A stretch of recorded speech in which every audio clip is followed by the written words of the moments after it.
नमस्कार, मैं हूं आपके साथ साक्षी। क्या बिहार में महागठबंधन के अंदर किसी बड़े बदलाव की तैयारी चल रही है? विकासशील इंसान पार्टी के संस्थापक और बिहार के पूर्व मंत्री मुकेश सहनी ने कुछ ऐसा कहा जो राजनीतिक गलियारों में चर्चा का कारण बन गया। मुकेश सहनी ने बताया कि महागठबंधन में सीट बंटवारे की बातचीत अब अंतिम चरण में है और कभी भी इसकी घोषणा हो सकती है। उन्होंने साफ कहा कि जनता ही लोकतंत्र की असली मालिक है और पैसा बांटकर वोट लेने की कोशिश बिल्कुल सही नहीं है। चलिए देखिए क्या कुछ कहा उन्होंने, सुनाते हैं।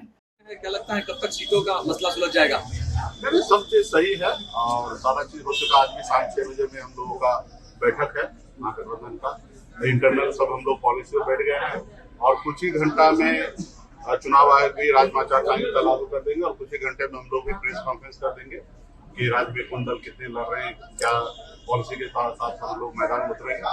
तो ये सारा चीज अंतिम चरण में है, तो अभी कोई टाइम देना भी कोई मतलब नहीं है, कभी भी हो सकता है। तेजस्वी यादव का है निष्पक्ष चुनाव हो, ऐसी बातें कर रहे हैं। इलेक्शन तौर पे इस तरीके से देखा जा रहा है देश में, खास करके मोदी जी की जब से सरकार आए हैं तो लोकतंत्र को खत्म करने का पूरा षड्यंत्र रचा जाता है। आज आप देख रहे हैं कि अनलीगल काम लीगल तरीके से पैसा बांटकर वोट लेने का प्रयास किया जा रहा है। तो ऐसे जगह पे चुनाव आयोग का दायित्व बनता है कि सही से चुनाव कराना, क्योंकि बाबा साहब भीमराव अम्बेडकर ने जनता को मालिक बनाया गया और जनता को मालिक इसलिए बनाया क्योंकि नेता जो है ना गड़बड़ कर सकता है और गड़बड़ करे तो उसको 5 साल में चयन करके अच्छा काम करे या बुरा कर रहे हैं उनको कुर्सी पर रखना है या उतारना है, ये जनता उसके लिए मालिक है। और ऐसे जगह पे अगर धांधली हो तो जनता का तो जो उद्देश्य है, संविधान का जो उद्देश्य है वो कहीं न कहीं पूरा नहीं होगा।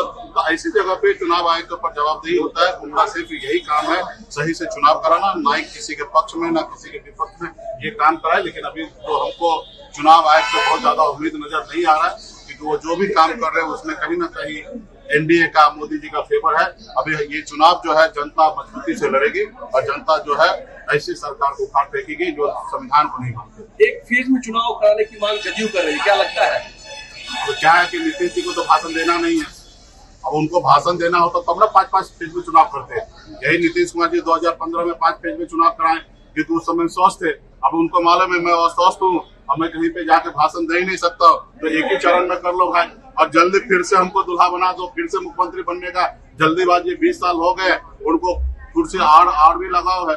तो खैर वो बोल रहे हैं अभी चुनाव आयोग को निर्णय लेने दीजिए क्या लेंगे। इस बीच मतदान के चरण तय करने पर चुनाव आयोग को सतर्क रहने की सलाह भी दी गई है। बिहार की सियासत इस चुनावी संग्राम में पूरी तरह सक्रिय है और महागठबंधन के फैसलों पर सभी की नजरें टिकी हुई हैं।